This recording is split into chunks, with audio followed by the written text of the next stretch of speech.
If you look at the offensive grades in terms of tackles in the Power Four, Carver Willis is number one. Azzopardi's number three. That's incredible. That's huge. Our offense is as explosive as any in the Big Ten. It looks sustainable. Jed's, you can tell he's not showing everything. Jacob Lane is emerging as our number one edge. I don't know if you guys feel the same, but I'm not sure. I'm not sure it's even a question. I'll be honest with you, Mike. I think you're spot on. ABC or CBS, where literally the cameras start doing. Oh yeah, the cameras are doing this. They're doing this stuff, baby. You know, that's when the Raptors. That's old school Husky football right there. Welcome to the Dubbed Up Podcast. I'm your host, Mike Flaunt. Man, it feels good to get back on the winning side with a 70-10 drumming of UC Davis. I got my guys Izzo and Noah with me. Fellas, I felt like the Colorado State game felt a little underwhelming. This was exactly what we needed to get right and feel good. Izzo, what did you think of our performance on Saturday? I have mixed feelings on it, actually, because what do we take away from this game? They're such a low level opponent compared to where we're at. 60 yards, 70 yards, 63 yards, 62 yards, 65, 56, 90, 64, 93, and we scored touchdowns on all of them. So there were some things that I think that we can take away that was still teach tape from this on the defensive side of the ball, but I don't want to start out all let's nitpick and see what we can get from this game. As a fan base, we needed to just beat the crap out of somebody. Noah, what do you think? What do you think we could take from this game that translates to Ohio State or translate to Wazzu here in a couple weeks? Yeah, I would say efficiency, confidence. I think on the podcast we said that when we were watching film before this game, we were like, I think we should score on 8 of 10 drives, something like that. You said they'll be bashful. Okay, well, I said we as a team, right? You stud. Yeah. Instead, we go like you said, is that we go 9 for 9, and then Denzel Boston does I think that's Roma Dunze? Yeah, Roma Dunze or Dante Pettis, a beautiful punt return. But I think it gives our offense confidence that they can do it over and over and over again without a lot of misses. At the end of the day, man, 70-10 drumming. I don't care who you play in college football. That's an absolute just stat stuffer. Stat stuffer, man. You know, we were 11 of 13 on third down and 2 of 2 on fourth. If you can sustain even 3/4 of that, then you are going to be very successful, even on the road. You know, and yeah. You see Denzel taking over. We wanted to see that. Jonah taking over. This team is gonna live and die with its stars. And they're doing what they need to do in games like this. I was gonna say this about, you brought up Damon real quick, and I wanted to say this. What's crazy about Damon is on that third touchdown when we went up 21-3, the back half of that UC Davis on that play actually played pretty well. And you saw that everything kind of broke down and he had to scramble out and make a run. How demoralizing. Take that too as going into the next team. How demoralizing is it as a defense, as a defensive coordinator, to see that and be like, oh, okay, look at this. Look how we checked over. Oh, look how we bracketed Denzel. Look how we did this. And then all of a sudden, this 5'11", 190-pound quarterback runs a 4.38 or whatever he runs. It's just scoop, spin move, whoop, in the end zone. It's like, wait, we just did everything right, and he still runs for a touchdown. It's that is something you can take as well from an offensive perspective, but then get in the heads of the defensive coordinators going forward. A very basic take before the season, right? You're like, oh, well, if you have Damon Williams, you're in every game. And this is what we're talking about. It sounds so boring and basic to say at the beginning of the season. And then the Damon spin move, to hit spin moves that quick on an open field tackle as regularly as he does, and once or twice a game, he hits a nasty spin move. Dude, your quarterback's doing that. Someone gets a nice tackle on his legs, and he takes that pop and keeps running, and then hits him with the spin move. It's a hell of a run, man. Yeah, he's got the dog mentality, especially when it was coming to, not going down and making sure he got the first down. Do you think you're starting to hear a lot of people, especially even the local radio, talking about, dude, is he going to be able to take all these hits? I'll be real. He got popped a couple times in that Colorado State game, but I don't think there's any hits I've seen that Oh, that could be a season-ending hit. What are your guys' thoughts on that? I think right now he has not. He's been very slippery. When you put your body at risk like that, there's those hits that you don't see coming. He knows how to prepare for the guy that's in front of him. It's the guy he doesn't see coming from the side that can be that hit. But also that aggressiveness is what's going to be the difference for him. Because if you still notice with Damon, he still struggles a little bit with getting all the way through his reads. He looks at wide receiver 1, 2, and then runs. If you watch the UC Davis game, it was a perfect example of how that plays. And that's just how a young quarterback's going to be. I think, just to interject really quickly, just for the sake of conversation on that, I think that is what they want him to do, though. That could behind be this offensive line. You could be correct. And the point that I'm bringing it up is that it's going to force the defense up, which is going to open things up behind them later in these kind of games where they're going to know he's going 1, 2. Hey, that's a pop right there. Go back. Yeah. I think I forgot about that one. Go. Sorry, not to interrupt you. Go back. Yeah, that one where he gets hit in the head. Yeah, he got lit up there. I think he's even asking him. He got hit. That was a 15-yard penalty. Yeah. That he can't really control that. That's not like him running and taking an unnecessary hit. This is what I'm talking about right here. Boom, takes that. Boom, spin move. I thought he scored on this. He scored on this. He actually scored on the drive before, 2 drives before. But yeah, that takes. I just think being able to take those hits on the legs, get out of the way. There's one by Jonah. Yeah, nasty spin move right there too. That's one thing I was going to say is as we get into this. Dude, it's easy to call out Jonah and his amazing night, 111 yards, 5 touchdowns. But one thing I want to say on that is, what is something we're going to rely on him all year for? And that's carrying the rock, right? Dude, he only had 15 touches in this game, carries in this game. I actually love that. I love that because, dude, you're keeping him fresh, you're keeping him healthy, and you've seen him get his body right. But dude, we're gonna need him game 4, 5, 6, 12, right? I love in games like this, you still give him his stats, 111 yards, 15 touches, 5 touchdowns, but it only happens on, I don't know, 26 snaps or whatever it was. That's exactly what you're looking for. Hey, that's a very interesting thing to bring up. I actually was arguing with an Oregon fan about this because he was talking about, we don't need a lead back. We spread it out, blah, blah, blah, blah. If you actually look at the Husky carries distribution. They don't even want Jonah Coleman, Mike. What? Yeah. That's what they said. That's what I said. I told him, I was like, Jonah's better than all of your backs. Jonah and Muhammad are better than all your backs. They got Makai Hughes, Mike. They got Makai Hughes. Who's got 5 carries on the whole season. But check this out. If you look at it, Muhammad and Damon both are averaging 10 carries per game. If you look at the numbers. Yeah, that's filthy. You know what I'm saying? We have 3 guys that we spread the ball amongst just because one's a quarterback. I remember one guy was like, he's a quarterback, he doesn't count. I was like, well, his 10 carries and 60 plus yards per game, which is the same thing that Muhammad is averaging per game, that does count. That does count. And then you got Jonah averaging 130 some odd yards per game on his 12 to 15 carries that he's getting. The Boomer Sooners would disagree because that's a big part of their offense is John Mateer. You can go back to a ton of Heisman's, Johnny Manziel, Kyler Murray.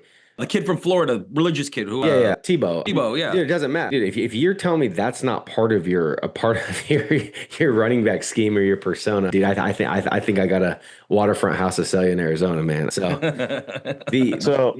Go ahead. I was just going to say that what that does for you down the stretch is it softens the edges in the red zone too. And you to have that and to be able to toy with the nickel, there's no offenses in this conference that are posing. Go back to the beginning of that play real quick.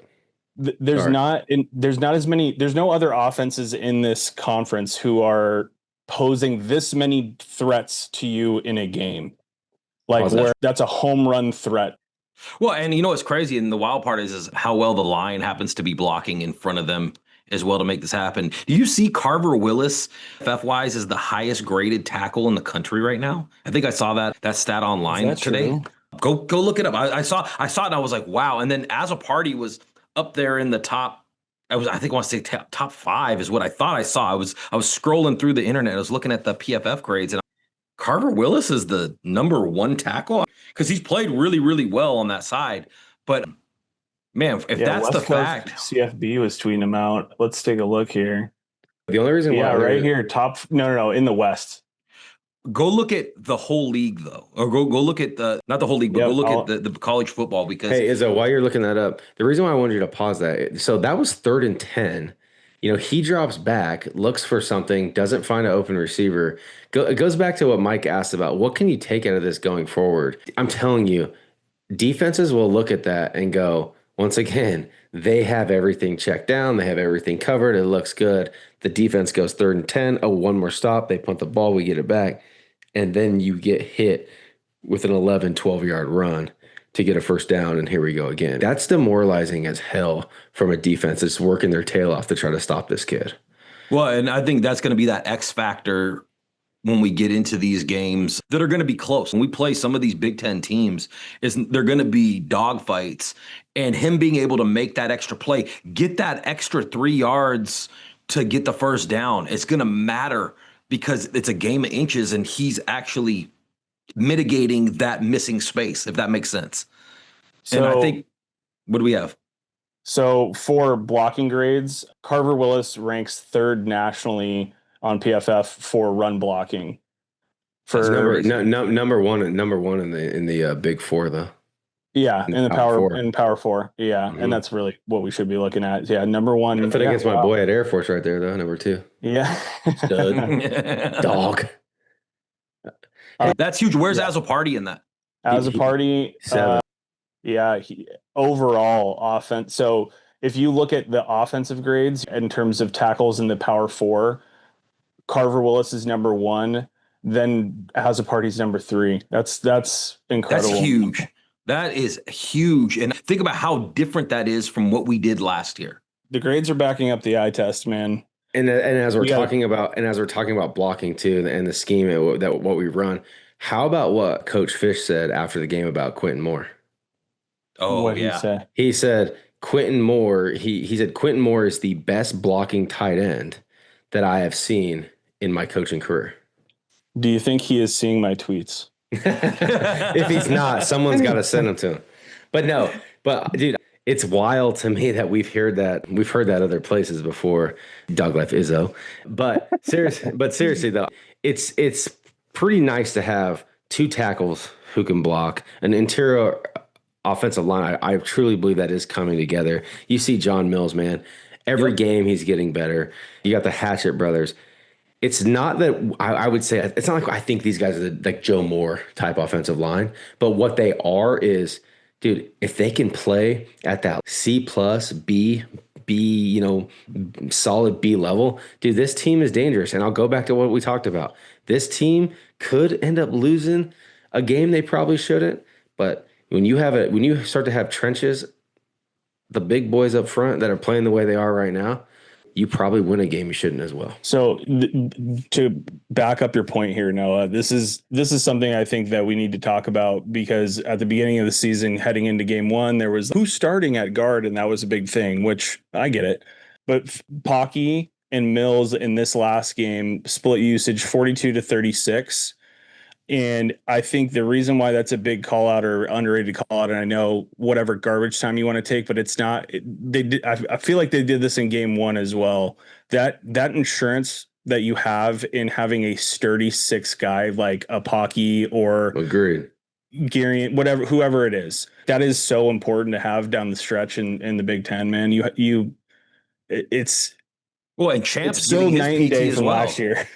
And Champ's getting his PT as well. So you're developing a 4th guard that is going to be able to plug, because attrition is going to happen. I'm hoping it doesn't happen at the guard position, but if it does, we're developing those guys to be able to step in when it's needed.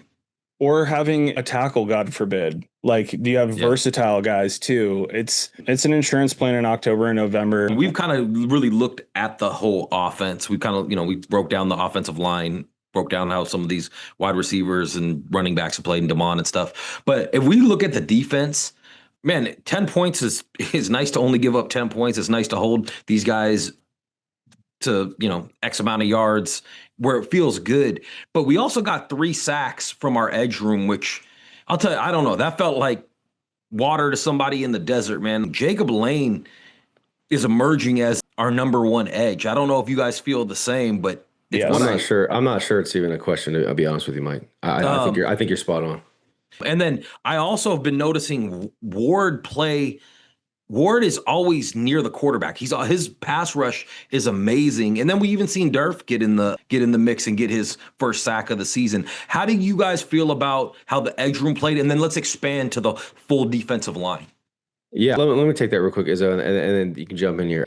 Yeah, I think the biggest thing you're seeing right now with Ryan Walters is a lot of times after bye weeks, mid-season bye weeks, you do this thing kind of like, hey, let's get back to the basics. Let's get back to our run fits. Let's get back to making sure we're setting the edge. Those things. I actually think Ryan Walters is using these 3 games to kind of get his feet back under on his play calls. I don't think we're showing that much. Have you guys really seen, can you remember as you're watching these games, are you seeing a lot of exotic defensive play calls? I don't remember seeing any upfront stunts or secondary blitzes. I kind of thought we'd actually maybe see that just to kind of feel it out, what it feels like. But dude, I really don't think that we're seeing that. I think he is really focusing on do your job now. And then when we need to get into, we get into this tough stretch after Ohio State that's when you'll start seeing some of the more exotic stuff. So the sacks we're getting, the pressures we're getting, some of the tackle for losses that we are getting, I think you're seeing that with some pretty basic type, schemes Agreed. up front. They try to do some of that late in this game, but not a whole lot, to your point. You're right, it's one of the things that I was actually really looking forward to seeing, because it's a big thing in Walter's defense, is the edge stunts, or where they walk a linebacker up to, like he's going to blitz the A gap. The defensive line crashes down and he stunts around the outside. You're not seeing a lot of that yet, and I think that's what Noah's saying. I think they're hiding that for when they get into the Big Ten play and they need to start pulling the rabbits out of their hats, so to speak. I will say. Can I say something real quick? Yeah. When you're kind of trying to study Ryan Walters and what type of defense he runs, you can throw his name into ChatGPT, throw it into Google, throw it into some football websites that you know of. Every time it always talks about, he always likes to show 5. Yep. He might bring 4, he might bring 3, but he always wants to show you that he's bringing 5.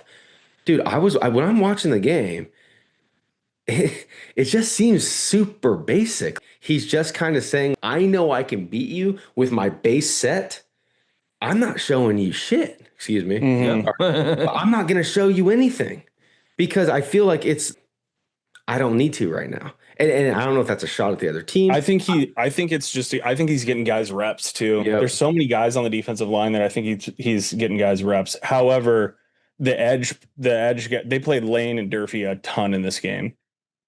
But yeah, no, you're right. They're not showing anything yet for sure.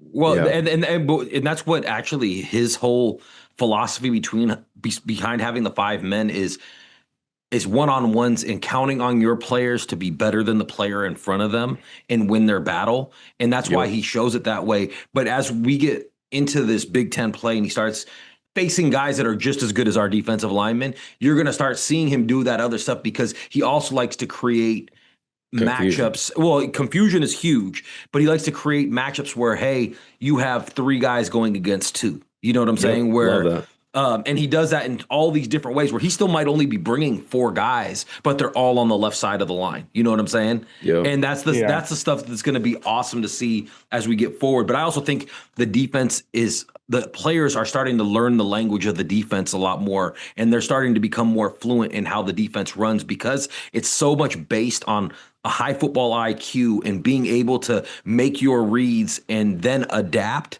Those are things that just don't happen overnight. And I think that's what these this is something that, sorry, I didn't mean to interrupt you. Sorry, finish your point. I was just going to say, that's what these first 3 games, that's what they're doing is I feel like they're just getting right. Yeah. There's a couple things that I will say. Our stuff rate in this game was less than 5% or was roughly 5%. We're not seeing a lot of runs just get completely stuffed, and that is concerning to me. However, I will say this, in this game, and we had the really quick outs from the quarterback in Colorado State. This game, there was tons of motions and trying to throw guys' eyes off, which I think is really good reps for our guys. Guys like Durfee, I think, struggled in this game dealing with some misdirection and some motion in the back of the backfield.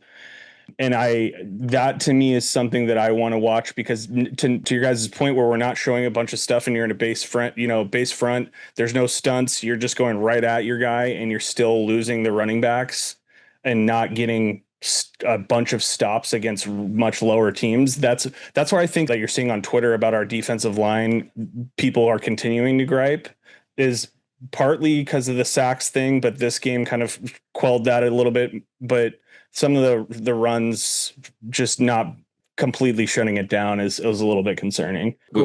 So stuff rate is the consistency at which a defense tackles a player at or behind the line of scrimmage. Mm-hmm. And usually what is that showing you is it's pretty much penetration of what your defensive line is getting and just how quick they're really just manning up and beating the guy across from them. It's boom, press, shuck and shed, and you get in the backfield. Or clogged lanes. Absolutely. So they have to bounce it out, whatever it is. I think that's where I bet you if you went back and looked, and we're not going to do it on the pod, but I bet you if you went back and looked at like national champions or people in the college football playoffs, I bet you a lot of their defensive line makes plays, a lot of tackle for losses, because it puts them behind the chains. It puts a lot of pressure on the opposing offense, etc. And that's how you win games. You flip them on their head over and over and over again, and you make them chase the chains. And if you don't do that, there's a big difference between 2nd and 12 or 2nd and 6. 3rd and 8 or 3rd and 2. Dude, that's where we have to be better at. Converted 3rd and shorts, 3rd and 3s that keep your defense on the field, keep you tired, keep your offense off of it. There's a lot of problems that can cause, and this is the wrong conference to be not doing that well in. And so I think that we have a member in the Discord he's known as a pessimist in terms of especially how he looks at the trench play. Lefty, shout out to you, buddy. Lefty, cracks me up. But he continued, and he brought this up in one of the questions that we'll get to later. Might as well bring it up now. That why is it that we still haven't seen the defensive line dominate, especially with how much we hyped it? And I think I hyped it. I think it's a valid question. Yeah, very valid. I just think that there's. It's actually what I was literally about to jump right into that, because there's guys that play and do their jobs, and I think Durfee is a prime example of this. And then there's guys that play and they're impactful. And if you look at Jacob Lane and Isaiah Ward right now, they're playing very impactful ball. And we're talking about the run game here. I think Ward is all over the place with the pass D. I'm actually talking about run, and I'm talking about containing the edges. There was a few plays. My brother and my friend Mitch have brought this up where they saw Durfee getting sucked in on plays. Yeah, there was a lot. And they're complaining about that, and I was starting to look. When I went through the film, I noticed it on a few plays, and then there's some plays where he holds the edge up completely. I saw Ward and Lane do the same kind of things, but instead of just holding the edge, they're shucking, shedding, and making the play, or forcing the play inside to be made by somebody else. Do you think that is becoming an issue? Because I keep hearing, not just from my circles, but also when I'm online, people talking about these issues. No, I don't think it's becoming an issue. I think it is an issue. Yeah, it's directly what I'm talking about, Mike. But even more so concerning to me than Durfee shaking off cobwebs and kind of hasn't played ball in a while, learning that stuff on the fly in these first 3 games. You don't expect him to learn it and get perfect at it in the first 3 games, but you need him to be shored up. It's the interior. It's getting penetration, like Noah said, but even just clogging up the middle to the point that guys are running into the back of their line and then getting stuck, where you're just stuffing that line. And maybe that'll change with stunts, but to me, Noah, it almost should show up now when we're not doing stunts, when we're showing up in base. I think I agree with you on that. There was that broken run in this game that everybody was like, "What the heck is this? We can't give up this run." And the kid Vargas, yes, and it was I'll find the play, but basically, Lenius Davis was being held. So was Ward. That being said, it doesn't totally excuse it. The hole was pretty big. Two guys, I'll give it to UC Davis on the play. They sealed off Samote Peppa and completely isolated him and made him basically inept in the play.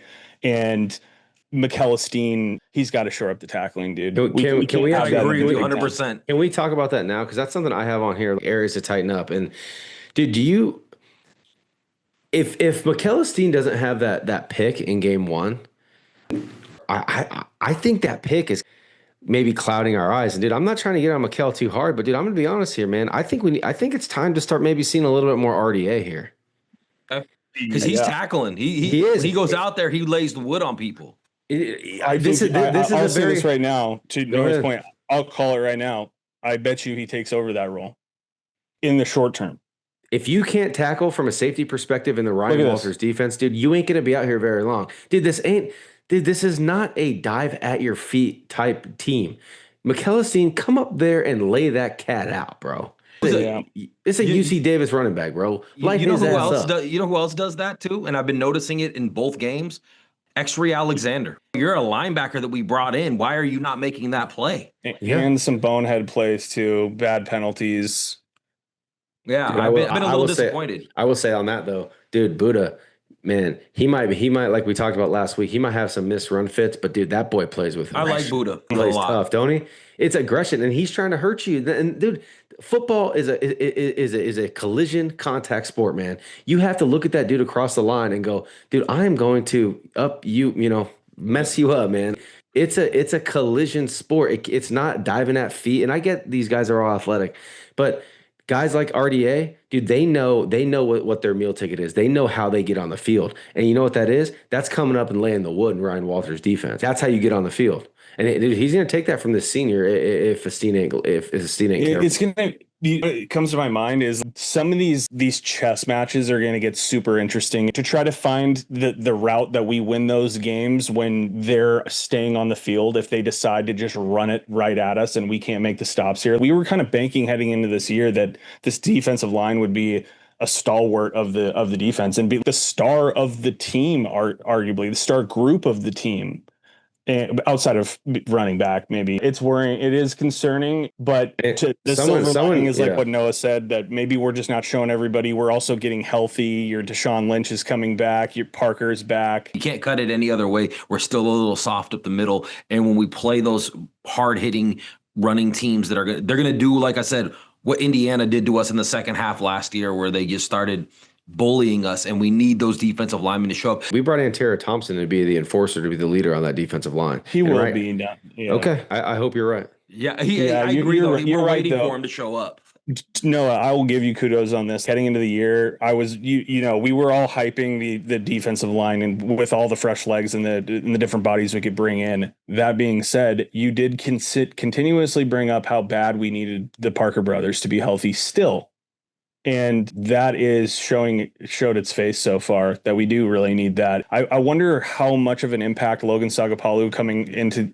I wonder how big of an impact he can have. We kind of need him now. Yeah, we kind of need him. And I didn't have in my right mind thinking that we would be, hey, we need some defensive linemen to come back and get healthy. I just didn't.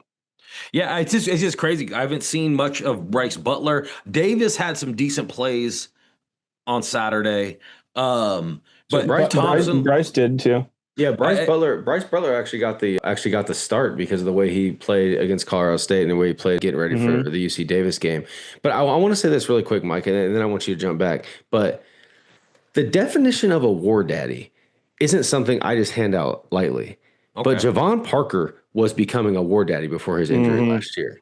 Somebody who creates chaos, violence, who's a bull, the cliche statement, a bull in a china shop. That's when you're breaking through the offensive line and just creating havoc. You're making the running back change lanes. You're making him bounce outside. Right now, I'm sorry, we don't have that. We don't. That's real. And you know what? I hope they hear this. It's time. Same thing I said to Durfee, man. You're not going to win these games in the Big Ten if you don't create havoc in the backfield. We need some war daddies. We need them to step up, and we need to get mad now. Yeah, get mad. That's what Noah's trying to do right now. He's channeling his D-line room back in the day. It's true. We got to get fired up and pissed off. You got to raise the bar of your expectation for your performance in these games. So I think we kind of really broke down this defensive line, I think, and the linebackers. One thing I did want to bring up that was a highlight for me was that Tacario Davis interception. Yeah. Yo. I mean, that is not why we went out and got a day one cornerback in the transfer portal. I'm still prayer circle right now. I'm still praying. You know, he didn't come back after that. And I know we heard that he's okay, but just I pray for his health. We need him so badly. And not to take away from your point, Mike, I don't want to poo-poo. We were on good vibes. He had that pick was nasty, but that's just for him to fall and then not come back in the game. And oh my gosh, it's so exciting. And then immediately sat. Oh, you saw it too, because when he got up, you're like, oh no, he's hurt. Oh no. I thought it was his shoulder at first. A rib is something that over the next couple of weeks can heal, and I think we'll be okay. You know what was I don't know if it's part concerning, part gets me pumped, is Efi is so close to being really good if he can just catch the ball. Just catch the ball, bro. You are there. He's this close to being that NFL guy that he looks like. Hold on to the ball, my guy. You are that good. Is there anything else you guys want to talk about with this UC Davis game? Are we ready to let this thing flow down the river and start moving on to we're not going to move on to Wazzu this week, but we got a whole bunch of different subjects to kind of I love seeing 10. I do have a couple final thoughts on it. All right, go through it. Let's button it up. I love seeing 10 different guys make catches. Dude, we had running backs, tight ends, wide receivers make catches. That's fun to see. Justice Williams, baby. Yes, I was gonna say Justice Williams got his first career catch. How about that run? That run and catch by Desmond Roebuck. I'm telling you, that's just nasty. 4 catches, 77 yards and a touchdown, 47 for that long running catch. Spin move after spin move, putting that team in a cycle, man. We heard everything about him. He's going to be playing a lot. You heard Jed Fish say in the press conference today with Rashid Williams, looks like he's out for at least 3 to 4 weeks. And Roebuck is the guy that's going to get a chance to step up and play. Same with Vine Bright. Yeah, Raiden Vines Bright. Yeah, that's what we saw if you go back and look at that tweet, I retweeted it again where we were watching his tape. That's who he is, Roebuck. He's dangerous after the catch, ultra athletic, spectacular catch rate, 99 for this kid. And he's sure-handed. You know, where the question marks were was long speed for him, but who cares? The kid's he's always open when he's on the field. He's going to catch everything. When he catches it, he's immediately trying to get guys to miss, and he does it effectively. He's going to be, him and Vines Braid are the future. Yeah. Really quick before you get to yours, I was saying the wide receivers, dude, Chris Lawson, he just looks like he belongs, bro. Yeah. You don't know, he just looks smooth. And I know he probably won't get a ton of run this year just because we're kind of so deep at that position. But what is he? A 6'1", 190, something like that? Yep. Dude, he looks like he belongs, man. The dude's Raiden Vinesbright and Desmond Roebuck are kind of all in that. Roebuck's a little bit smaller. He's 5'11", but in that 5'11" to 6'1", but they have that kind of game where they have a gigantic catch radius. Yes. They're all really quick and fast. And I'll tell you what, they all catch with their hands. Damon Williams isn't going to have an easier touchdown pass than that little touch pass that he had to Roebuck on Saturday. Oh my God. And look at him move. He's got a nose for the end zone. Yeah. He really does. Go ahead. So hit it. We didn't highlight Adam Muhammad enough on this. 14 catches, 95 yards. I think what did he have? 2 touchdowns. 14 carries. 14 carries. Yeah. He's got to be one of the better backup running back in the Big Ten. He is a beast. And he got robbed of one of the touchdowns he was so close. Yeah, he got too strong. Yep. But he's just a beast. If the over-under on him is 700 yards for the year, are you taking the over or the under on it? Oh, that's a really good question. I would take the under. Yeah, I'd take the under just because of carries. If Jordan Washington starts to get a couple carries a game, and dude, he looks good, man. He looks so fast. Earth, wind, and fire, baby. UC Davis, I want to say, hey, thanks for coming up the coast. Take your $650K. Good luck with it. Take that 60 point, as Mikey says, drubbing. And hopefully you guys can buy your college boys, football. Go win yourself an FCS title. Yeah. Power 4 teams need to stop doing this. We need to stop playing these teams. That's how they get paid. So ridiculous. Brother. That's how they get paid. Couldn't we play a Vanderbilt or a everybody was playing Wake like Forest or something and do the same thing? Dude, it's just let's hurry up and separate and act like as we get into some of the other segments. I think that's kind of a good call though. Really quick on this, Izzo, is the issue is the Big Ten already plays 9, in conference games. It looks like the SEC is going there.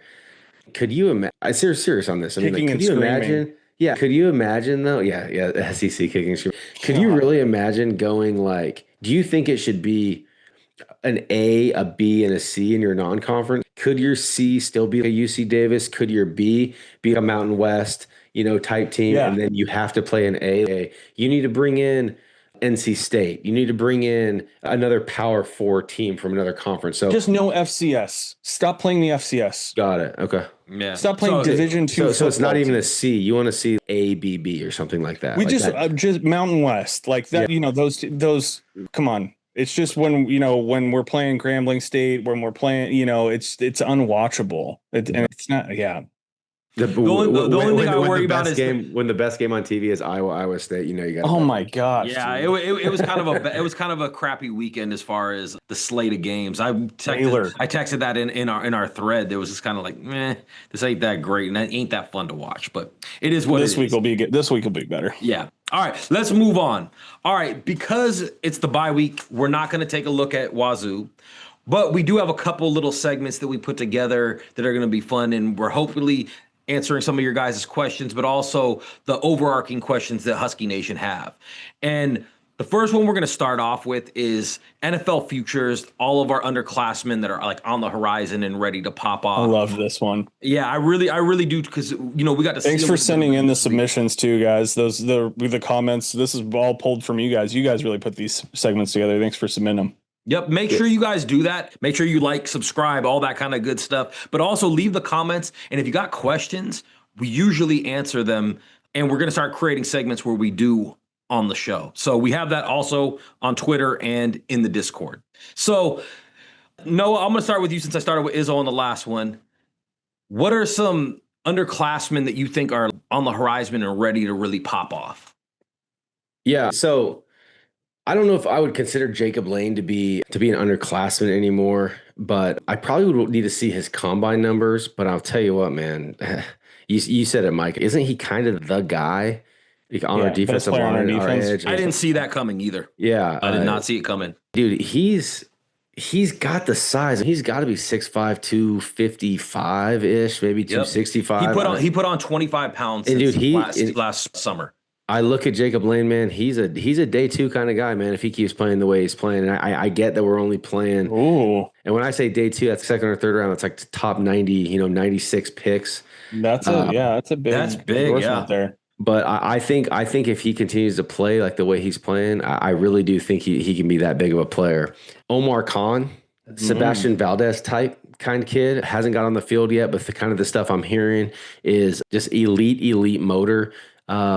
He's only about 6'2" and a half or so, but he's going to be 300 pounds plus. Because of his size, he's probably a later draft UFDA guy, but I could see him end up being on an NFL roster just because of just kind of the skill set he has, an elite wrestler. I think he might have won a couple state championships as well in wrestling.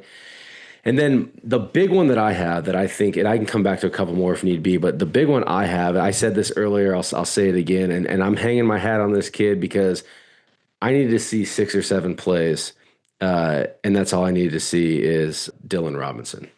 Mm-hmm. I think Dylan Robinson is Kyle Hamilton-esque. Okay. Yeah, I said that. Clip it up. That's Kyle Hamilton-esque.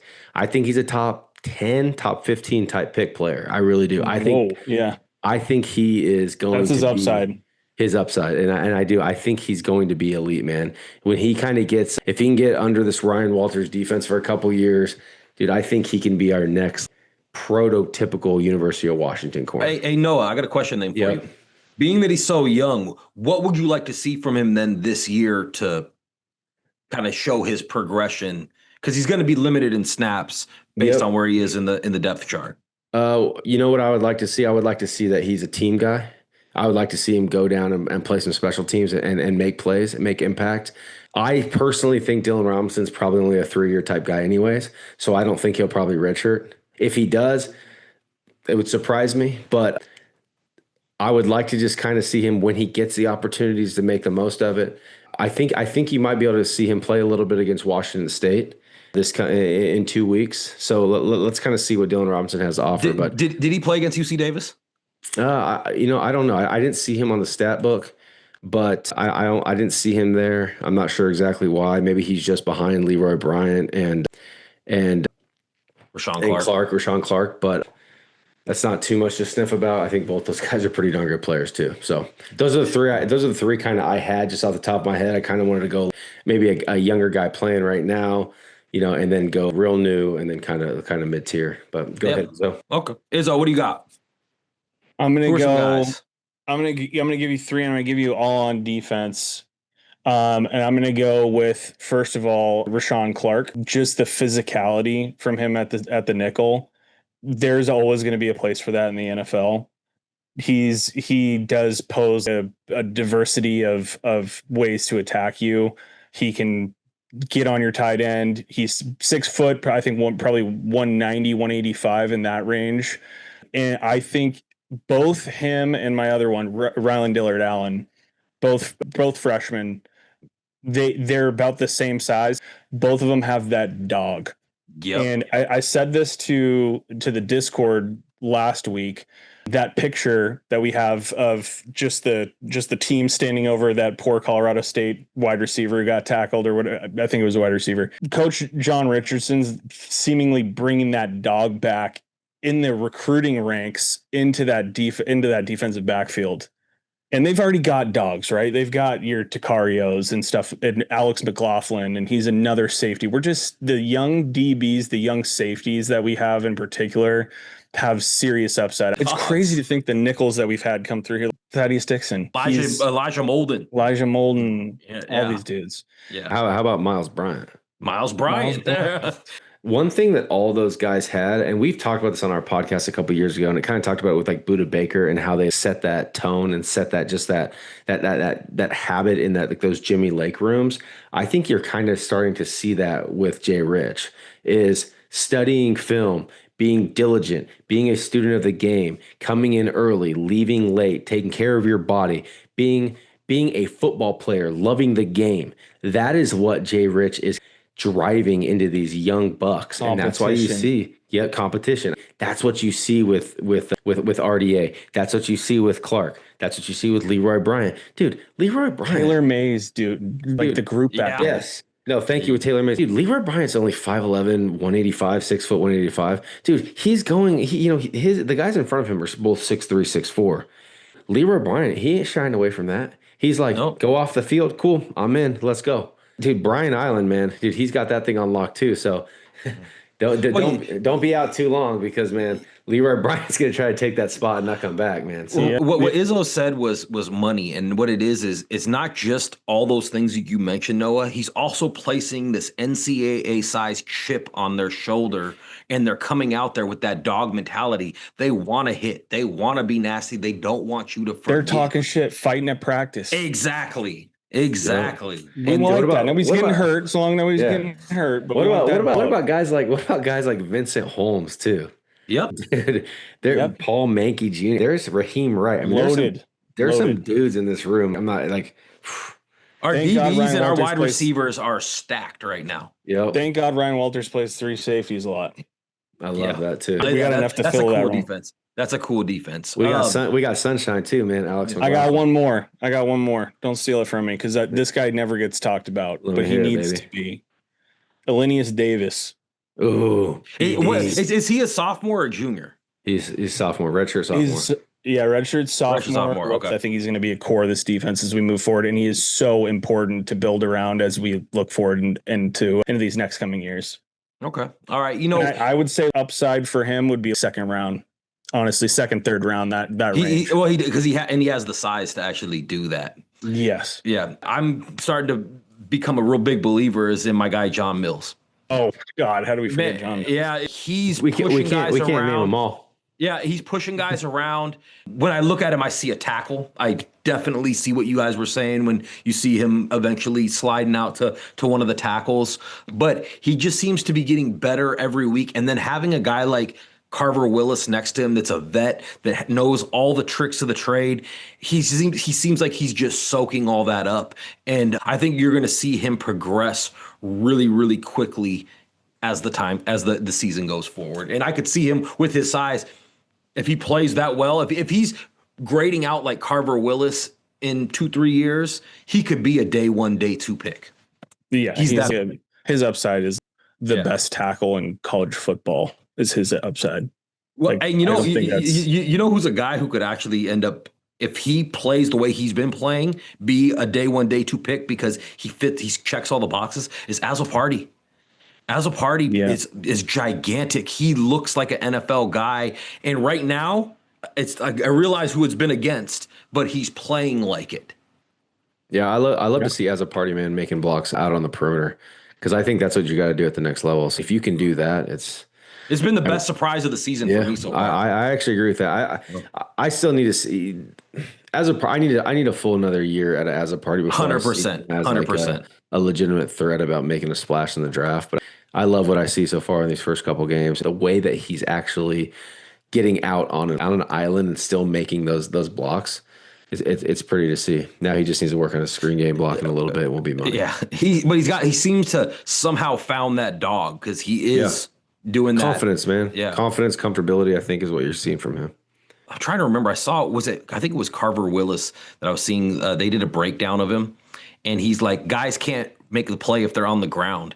And he's constantly putting dudes on the ground. Imagine if you had a John Mills or an Azzopardi doing that constantly. That's stuff the NFL is going to look at if they do that, if they go down that road. Yeah, Mike, he talked about tricks of the trade in one of his post games. It might actually been just a media availability on Tuesday or Wednesday or something, but they were asking Carver Willis about John Mills, and he said he is next to him, so he's teaching him all those little tricks, and that's one of the things he's teaching him is laying on guys and get them on the ground, keep them on the ground. You can't make a tackle when you're on the ground. So that is a little trick of the trade that you see the veteran teaching the rookie. So I like it a lot. All right, now let's kind of we're going to expand the view a little bit and look at the Big Ten as a whole, because the Big Ten, we're coming off a huge weekend. I think there was 6 teams that scored over 60 points in the Big Ten this past weekend.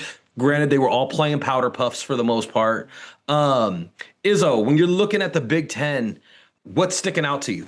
Michigan just looked anemic in the pass game. Their play calling on offense is so vanilla. They just look lifeless in the pass game and lifeless in the play calling. And I got big question marks for them.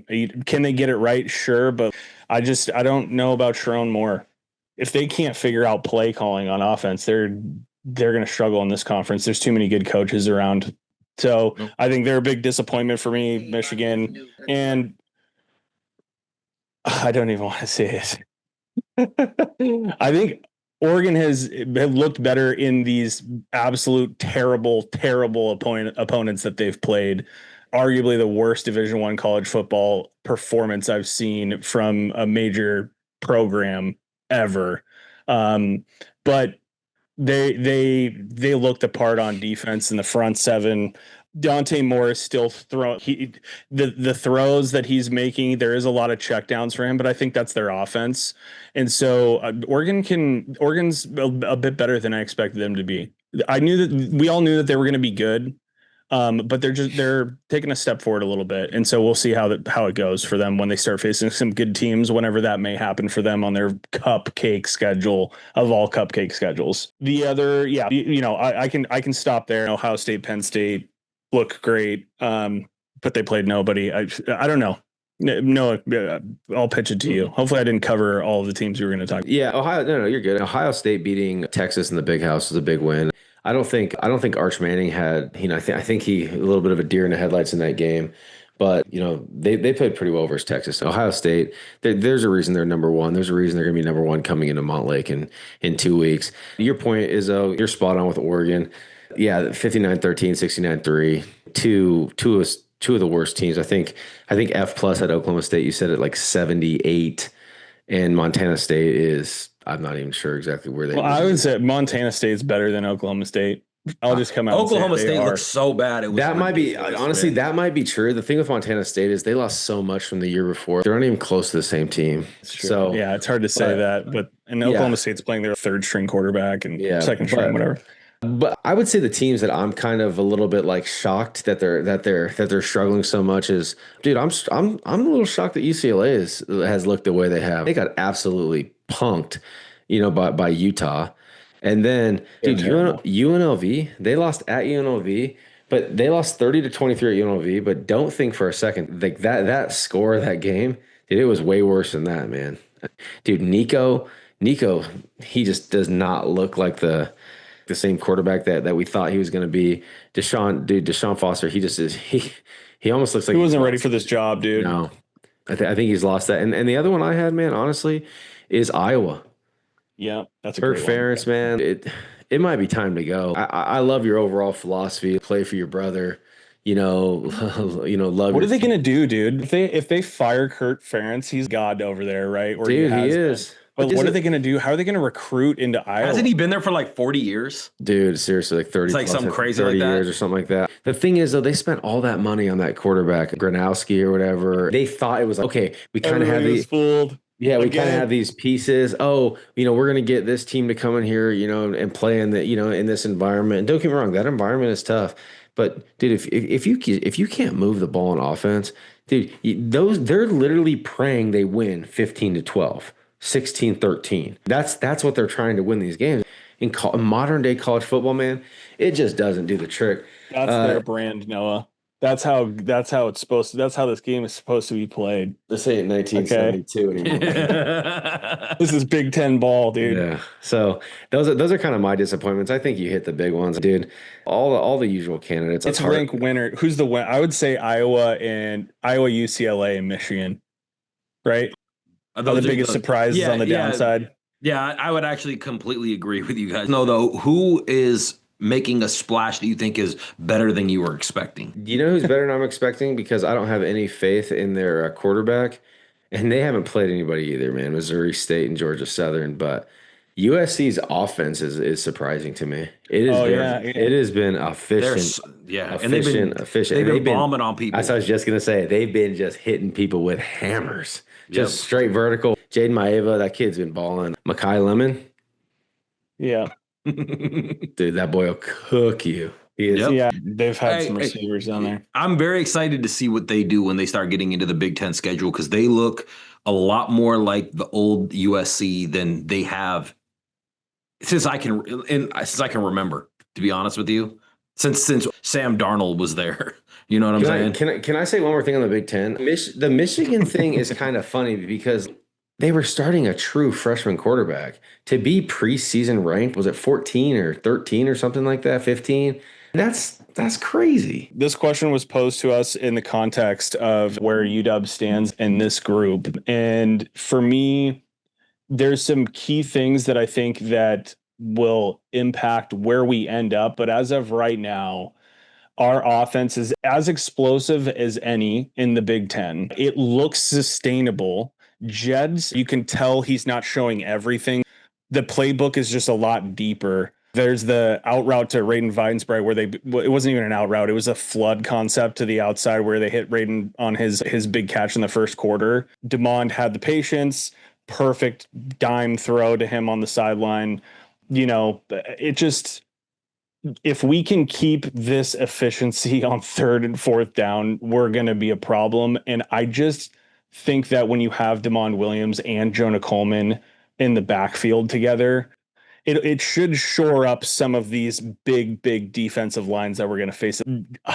I will say this. I need to see more from the defensive front, but there's a chance that if it doesn't take a big step forward, that we're a team where we're beating Illinois at home 49-30, where we're just taking Pac-12 West Coast football and implementing it into the Big Ten when we thought we were a Big Ten identity team. But if the defense can't shore that up, we might have to go back to just beating teams by scoring a ton of points.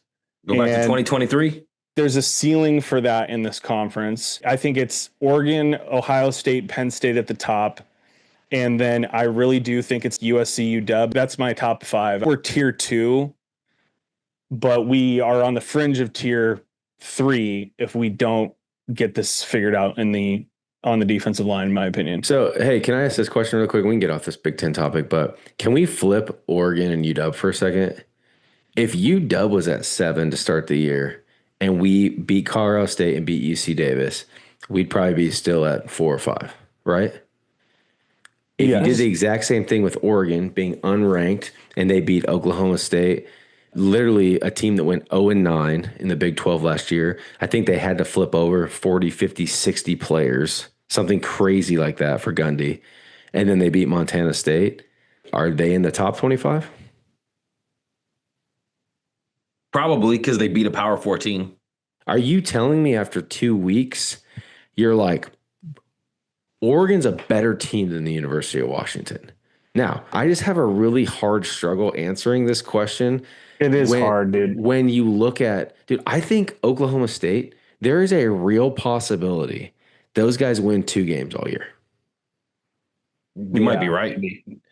I think that is one of the worst football teams I've seen in a lot of years. It is. You're right. It's super hard to tell against the level of competition that we've both, all these schools have played. The thing that makes me move them up a little bit is how Quentin Moore has looked. Yep. I will say Dante Moore still has something to prove with me, so far, but doesn't mean he can't do it. I just think their offense is going to be set up to mitigate that. So I do think if you were to ask me who has a better offense, UW or Oregon, I'm picking UW. 100%. Like the way the offensive line has looked, the fact that your 2 tackles have looked this short up, that was non-existent last year. The young receivers that are stepping up, but their defensive front, I would agree with you on their defensive front. Good. Their wide receivers are meh to me. Dude, Quentin Moore. Just Quentin Moore. I think he's going to be a beast, but dude, he has 5 catches for 95 yards against 2 meh teams. Come on, dude. Well, and I think it's flashes, really. It's the eye test that everybody's seeing, because what they're doing is they're taking what they remember from Oregon last year and what they accomplished, and they're putting it on this team, and then they're watching them through the first 2 games where they just absolutely bombed on 2. Hold on, but okay, this is not an Oregon discussion. I don't really care, but come on, man, that's the dumbest shit I've ever heard. You can't lose 13 guys to the NFL draft and then go, well, because of what they did last year, they're good this year. Like I'm not saying your logic is off. What I'm saying is when we think about it in the scope of college football and how people just view it from wherever they're at, that's what they see. They see them doing this stuff. And then we know that Oklahoma State isn't any good, but people see that Power 4 thing in front of their name and they immediately think, oh, they're better than UC Davis. Or they're better than Colorado State, which may or may not be true. But I'm agreeing with all those things. But where I'm trying to understand this is they got their whole offseason muster, the kind of the drive to push them up to this top 7 type position is because they said Mekhi Hughes was the number 1, number 2 transfer running back. Yeah, this is a good argument, actually. He has 10 carries on the year. This is when they still had Evan Stewart. Dude, supposed to be, he's a big-time 5-star recruit. He's supposed to come in, didn't have the best first year, but that's all right. He's kind of getting his thing under him, and now they're going with Whittingham. Lamar, like Jay Lamar, a guy that, dude, come on, man. You're going from not having this, seriously, this horse of a running back you told us was literally going to be number 2, number 3 in the Big Ten. Dude, EA Sports has got him side by side with Jonah. That's what I'm saying, though. It's like, really? It's just interesting to me that I'm not saying these guys aren't good, because Izzo, your point of their front 7, dude, I think their front 7 is as good as just about anybody in the country. But to sit here and tell me that this offense is going to be lights out with anybody. So if we're done with the Big Ten, let's expand a little bit further, though, and let's look at college football as a whole right now. Let's talk about whose stock is up and whose stock is down, because there are some guys that are falling really quick, and then there's other teams that are on the rise that you were like, oh, I knew they were going to be decent, but now they're going through the roof. Who wants to kick off this one? Go ahead, Noah. You want me to get it? Right. We basically give this section a no. Okay. I'll start with stock down. Stock down, North Carolina. Dude, God. who's honestly serious? Who's running that team, man? Is it Jordan Hudson or Bill Belichick? I would love to know that. Also, Taylor Swift. Also, Thad Dixon, Jason Robinson Jr., Kamori House, Peyton Waters. Yeah, nice call, kids. Whack. Next, Florida, Billy Napier. That seat's getting hot, big boy, man. Have you seen that remaining schedule? Izzo, bring that up for me real quick. There's an absolute heater right now. There's a real shot. There's a real shot those boys don't win 6 games, and that's not even a joke. You just had it up. That remaining schedule for Florida is filthy. You got beat by South Florida. Dude, your little brother down the road, man, came in, kissed your sister, and stole your mama's food in the pantry. Just tough. LSU, Miami, Texas A&M, Mississippi State, then Georgia. My brother, you might not win a game in there, but dude, Napier's gonna be on the hot seat. One thing I gotta say is always been Jed Fish's dream job. Are we worried? No. Not so much. Nobody wants to go down and play at Clemson. No, that job is so coveted. At Florida. Yeah, dude. Yeah, I was kidding. I was kidding on that. Next one is Clemson. They had a rocky loss at home to LSU and was on the ropes to Troy. Boosters have got to be getting a little bit sick and tired of the old, religious Dabo. Hey, man, everything's going to be okay. We don't really dabble in the transfer portal. We just recruit kids and we make them, fishers of men. It's like, I saw that piece. Come on, dude. I'm all for that. And I love that. But at some point, it's Clemson, man. It's about winning football games. Here's my thoughts. Would they ever go Dabo, Bama alum, bring him in, maybe as a play piece if Kalen DeBoer got booted? But those are my 3 stock down: Florida, Clemson, UNC. Man, it's just, those are rough. Stock up. How about South Florida? I mentioned them beating Florida. Dude, they beat Boise State, number 25. Then they played Florida, number 13, beat them. Now they got Beck coming in with Miami. Dude, while most teams, man, have been eating them yummy cupcakes, dude, they've had 3 tough games and they're 2-0 to start it. So South Florida, can they hang close to Miami? If they hang close, I think they might be able to get into the top 25. And then I'll tell you what, man, the old Pac-12 is rearing its head back, mighty fine. Utah, those guys look tough, man. They got an experienced quarterback, the New Mexico transfer. Is it Devin Dempierre? I think his name is. But Kyle Whittingham, man, he looks to have that pesky, tough-nosed defense again. An experienced O-line. What do they say about Utah, man? When they're tough in the trenches, man, they're tough to beat. And, man, this week they have a fun one coming up. I think Texas Tech comes in. I'm sorry, they got Wyoming this week, and they got Texas Tech next week coming into Salt Lake City. So we'll really see how good Utah is. But that's kind of my stock up, stock down. Quick. I think we just shut down that. Noah, you crushed that, buddy. That was money. We don't need to expand any further. That was great.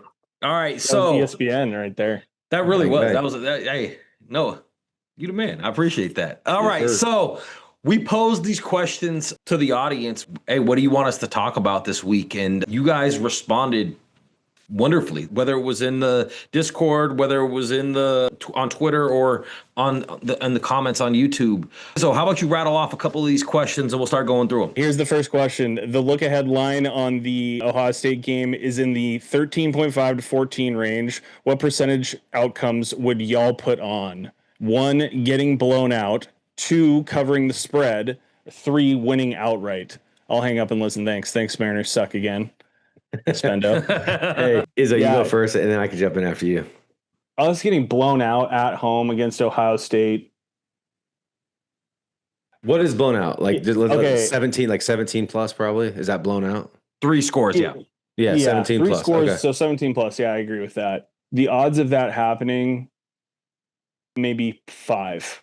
Unless they're caveat this whole thing with an injury. If there's a major injury for some reason, whatever, I'm not going to put Tacario Davis isn't playing. Yeah, that would be literally injury. The guy where this game would get blown open, right? That is the wrong guy to get hurt against Jeremiah Smith. We don't need that. 2, covering the spread, I would put it, if it's 13.5, 14, I'd put it at 50%. And then the rest, I don't know. Do you guys feel like 40% chance that we actually win this game. I don't know. Maybe if you asked me, weirdly enough, after Colorado State, I might have said yes. But after not seeing what I wanted to see from the defensive line in this last game, I'm worried for sure. Yeah, for me, this game, if you look at this game from strictly a talent perspective, I think the gap is wider than we probably even want to admit. I think where we can make our hay, and I think what keeps us in this game is I'm a big environment guy. These guys are going to have a true freshman quarterback. Yes, he just played Texas in the horseshoe, but he's going to have his first true road start. His first true start on the road will be in a crazy hostile environment in Husky Stadium. I don't know. The biggest worry for me is their elite offensive line. They come in with one of the best offensive lines in the country versus our run defense. They do. Go watch them versus that Texas front. They were tough. They were tough, man. On both sides of the ball, like man, offensive line.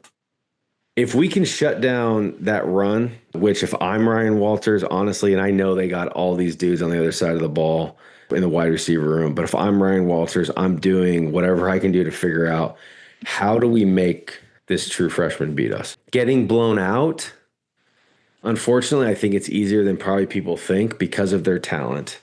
I'll say blown out 17 plus in Seattle. That's probably like a 40% for me.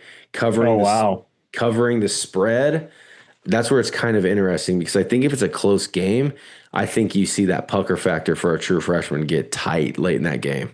DeMond and Jonah and Denzel, I think, are still being slept on nationally in terms of the impact that they could have on that game. I think we're scoring 24 plus in that game. And I guess it is possible that they could drop a 40 burger. But like you said, Julian Sands scoring 40 points on UW in Seattle would be...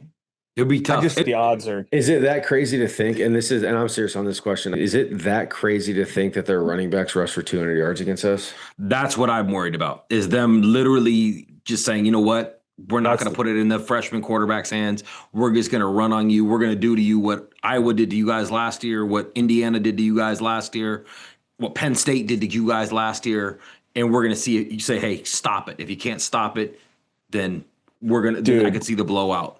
Conspiracy, Jed, if you're doing this and you're watching this right now and you're doing this, you're the man. If you're doing these simple sets on the defense, you and Walters planned this, and you're not trotting out these guys like Logan Sagapalu because you know that you don't want to show Ohio State that you have these beasts. That we have the juice. And we just shut down Ohio State on the run. Your statue.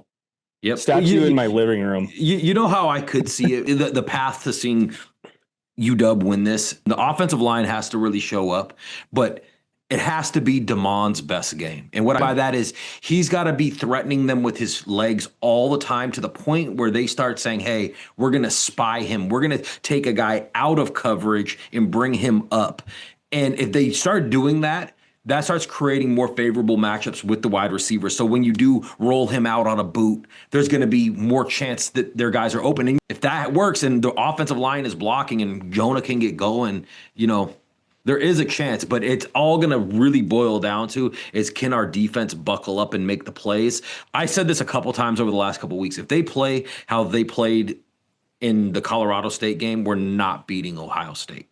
Yeah, especially because the tight end that Colorado State has is nowhere near the Max Clairs of Ohio State or the Jelani Thurmans. Those are the kind of things that worry me. So when I break this game down, that's kind of what I look at, man. So for me, getting blown out 40%, covering the spread, man, I don't know, 20%, winning outright, I don't know, 40%. I think if you cover the spread, I think there's a really good shot you just win the game straight up.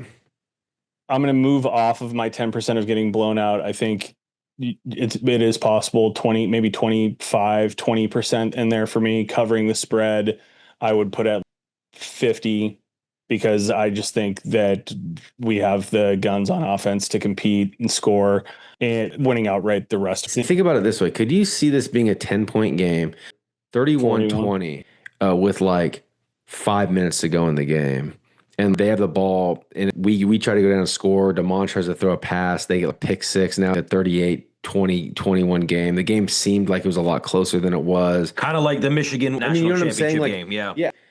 It's not that I think that we can't play with them. I think playing in Seattle, I'm telling you, that is Julian saying Ohio State kryptonite is them having to come here. First game, I think we're kind of fortunate. I think Julian saying is really good. But dude, playing at UW, 4:30 national TV game, that place will be humming. That's probably an ABC or a CBS where literally the cameras start doing. Oh yeah, shaking, yeah. The cameras are doing this. They're doing this stuff, baby. You know, that's when the Raptors. That's old school Husky football right there. I'm telling you, and this is one of those games. It's 2023 Oregon. It's 2016 Stanford. That is one of these games. Now, does the outcome go exactly the way we want it to? I don't know, but I'm telling you that this is the feel that I have because the chances of us going in and beating Wazzu, dude, they're pretty freaking high, okay? So it looks like we will probably be a 3-0 team. They're going to play Ohio next week. And here's the other piece, Izzo. Unfortunately, they get a bye before our game. Yep. We get the bye before Wazoo. They get the bye before our game. So it looks like they're going to come in to Seattle, the number one team in the country. We win. We're probably flirting with 25, 24. There's a shot there. You mean if we beat Ohio State or if we beat Wazoo? We beat Wazoo. Okay. That's what I was like. Oh yeah. We beat Ohio. We say. beat Wazoo, then beat Ohio State. We're top. We're 14. Yeah. Dude, if we beat Ohio State with them coming off of a bye 2 weeks to prepare, we should be ranked way higher. If we're not in the top 10, I'm riding. We'll be close, right out, or we'll be right outside. I bet we were right there. Because so Husky Nation, you need to show up. You need to be loud as hell, and we need short fields because of penalties, because of turnovers, all those things that the environment here in Seattle that these guys who've never been to Seattle don't know about because it's louder than any other stadium in the country. Show up. What else we got, boys? Yeah, so we have this question that we pretty much already covered this. It said, I know we had 3 sacks, but are we concerned we didn't see more against an overmatched team? We answered this at length. I think the answer is yes from I think all 3 of us. So we'll skip that. Nick, appreciate you throwing that in there. And then Zach, why do we think the D line has struggled to look dominant versus lesser teams? We covered that in depth on that. Yeah, went super in depth on that. And then we have one duck burner question, which is clearly a burner of somebody's who has 2 followers. What's up, QB? Ben. Yeah, one of these guys who is definitely trying to use or clip chimp and bait this into. Should we take a bet on who it actually is? No, we can leave that alone. But they asked, what matchups do you think favor you guys in a game against us that would make you think that you would win, not including the home field aspect? Not including the home field aspect? Oh, okay, yeah. That's running back and quarterback are better. Our running back and quarterback are better. I was going to say that big 0 on your helmet. I think I like our corners against those against those wide receivers. I think we have a better wide receiver too, wide receiver 1. I think their front sevens. I think their front seven's better. I think that the problem is you're gonna have to come to Montlake and win again. And you know what? We got a special talent in Damon, baby, and Jonah and Denzel. We got any other fun ones in there? No, that's it for now. Button this up, call it good. Yeah, let's button this thing up. All right, you guys. Mariners are 1 game out, boys. Oh, that's very good to hear. So make sure you guys go, hit the like, hit the subscribe, leave comments, help us get into the algorithm, get this thing moving. Also, if you're going to do anything, make sure you go tap on the link to the Discord. It is the best place for Husky information on the internet, 2,900 strong, and it's free to join. If you pay a small fee, you get into the VIP room, and the VIP room is worth it. That's all I'm going to say. Yeah, and I want to say this really quickly. For people who are joining the Discord for the first time and they hop into the free side of the chat, that is not what we're talking about. So when we keep going, like, it's so crazy in here, you guys are not seeing it on the free side. It's when you join over for VIP, do it. It's $8 a month. Try it for 1 month. If DM me if you want your $8 back, I can promise you will find that worth it. that's where you have 150 people talking and all talking UW sports and sharing all the Twitter stuff and all kind of bantering. And that's where you're going to see the VIP rumors room where we share kind of crowdsourced information. That's where the action is. If you join the free side of the Discord, you are not seeing it. And you never know who you're going to find in the Discord, man. There's famous people, Jimi Hendrix, E.T., they're all in there. Everybody's talking.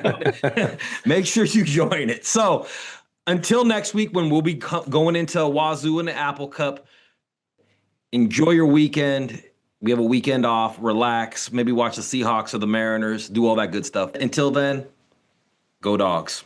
Go Dogs, baby. Go Dogs.